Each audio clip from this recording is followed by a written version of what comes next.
Merhabalar, ben Huri, Hurimetek Mutfak'ta kanalıma mutfağıma hoş geldiniz. Saatlerce mantı kapatma derdine son. Her evde olan çay bardağı ile şekil vererek kapatıyoruz. Üstelik içinde kıyma da yok. Evde patatesi olan herkes mutlaka denesin. Gerçekten çok lezzetli.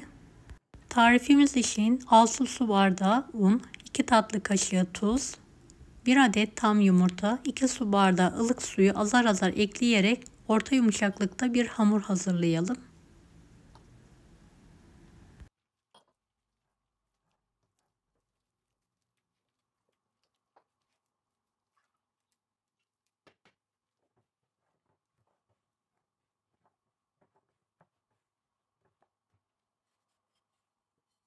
Hamuru tezgah üzerine alarak pürüzsüz hale gelene kadar yoğuralım.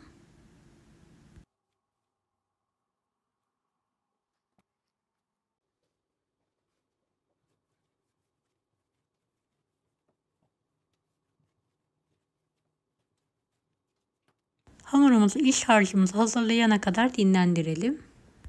1 adet yemeklik doğranmış kuru soğanı sıvı yağında kokusu çıkana kadar kavurmaya bırakalım.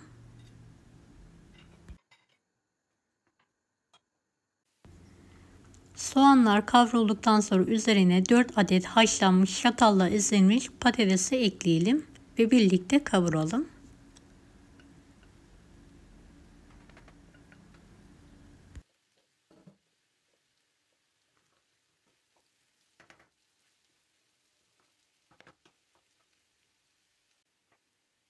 Yeteri kadar kavrulduktan sonra üzerine kırmızı pul biber, karabiber, kuru nane, biraz da tuz ekleyelim. Kırmızı toz biber ve karıştıralım.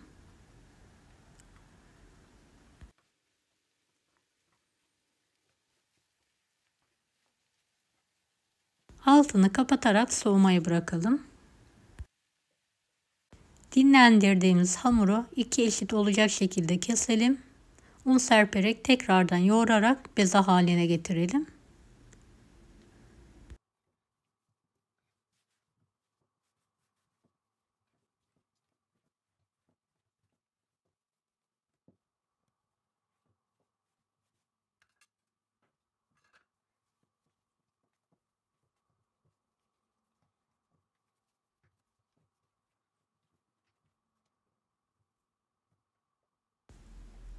Evet, un serperek oklava yardımıyla orta incelikte hamurumuzu açalım.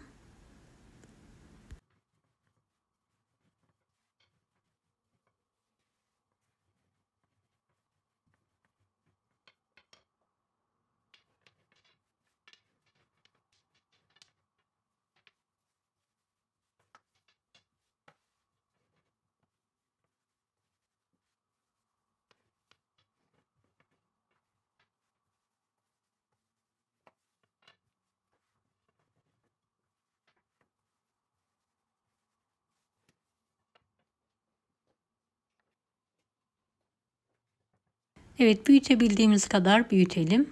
Kenar kısımlarına kalınlık varsa inceltelim.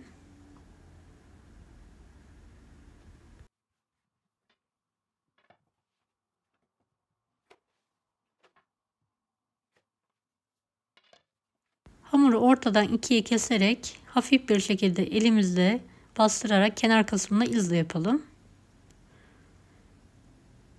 Patatesli iç harcımızı izle yaptığımız yerden aralıklı olacak şekilde koyalım.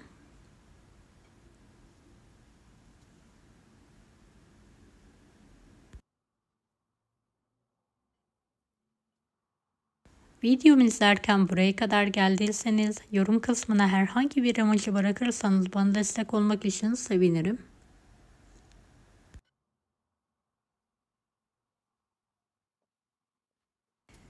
Evet, ikiye katlayalım hamurumuzu. Kenar kısımlarını bastırarak kapatalım.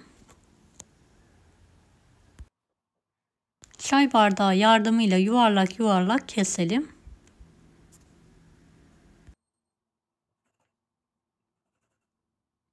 Ben biraz büyük çay bardağı kullandım. Daha küçük bardak kullanırsanız mantılarınız daha küçük olacaktır.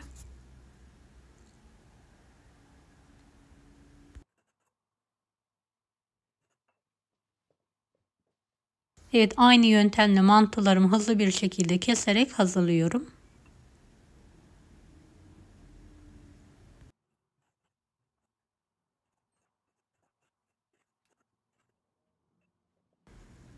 Fırın kağıdı serilmiş fırın tepsisine mantılarımı alıyorum.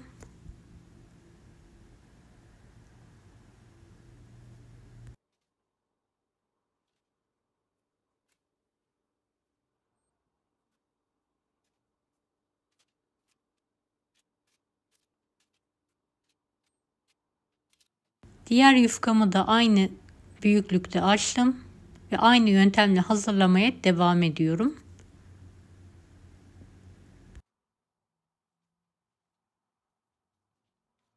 İç harcı olarak patates yerine peynir veya kıymalı da yapabilirsiniz.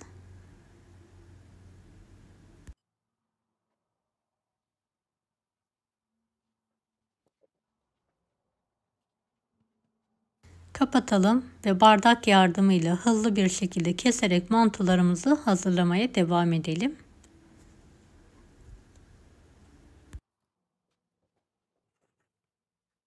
Gördüğünüz gibi saatlerce mantı kapatma derdi yok. Bardakta keserek kısa sürede hemen hazırlıyoruz.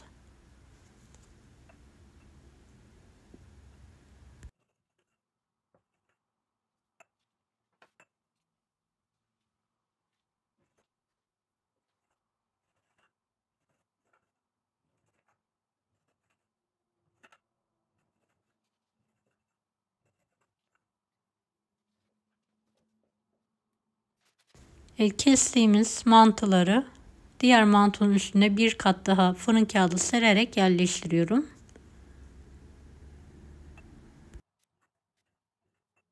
Tüm mantıları hazırladım. Şöyle bir de yakından göstermek istiyorum. Büyük bir tencerede su kaynatıyorum. Kaynayan suya 4 tatlı kaşığı tuz ekliyorum. Biraz da sıvı yağ.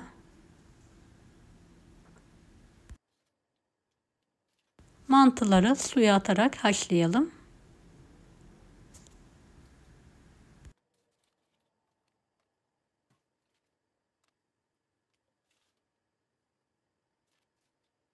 Evet, hızlı bir şekilde mantılarımızı tencereye almaya devam edelim.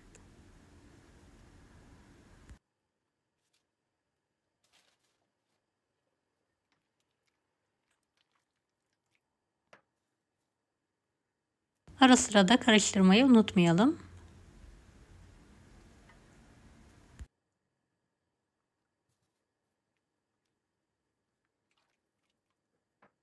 Evet, tüm mantıları suya attım. Şöyle bir karıştırıyorum. Kapağını kapatarak 5 dakika haşlamaya bırakıyorum. Evet, haşlanan mantının altını hemen kapatarak süzerek servis tabağına alıyorum.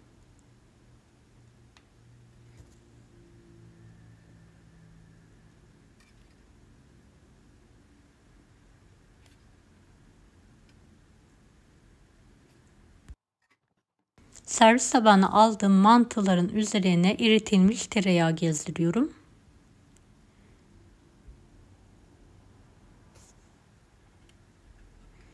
Yoğurt sarımsaklı sos.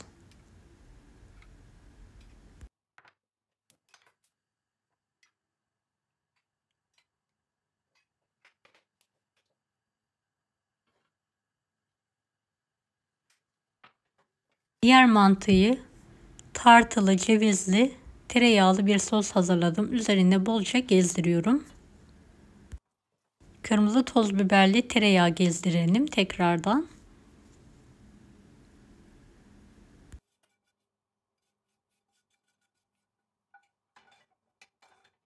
Kırmızı pul biber.